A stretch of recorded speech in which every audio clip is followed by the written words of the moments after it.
ಬಾನಂಚ ದಾಟಿಂದು ತಾರೆಯ ಕಂಡು ಊರಾಚೆ ಸಾಗಿ ನಿಂತು ಹೂವಂದ ತಂದು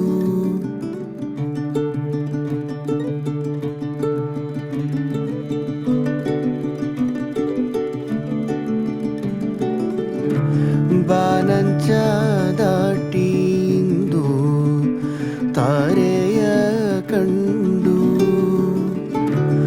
ಊರಾಚೆ ಸಾಗಿ ನಿಂತು ಹೂವಂದ ತಂದು ಜರಿಯ ನೀರಿದು ಆವಿಯಾಗಿ ನವಿರಾದ ಮೋಡವ ಸೇರಿ ಬಾನಾತೆರಿಗೆ ಏರಿ ನಾಳೆಗಾಗಿ ಮಳೆಯೇ ಸುರಿ ಬಾನಂಚ ದಾಟಿಂದು ತಾರೆಯ ಕಂಡು.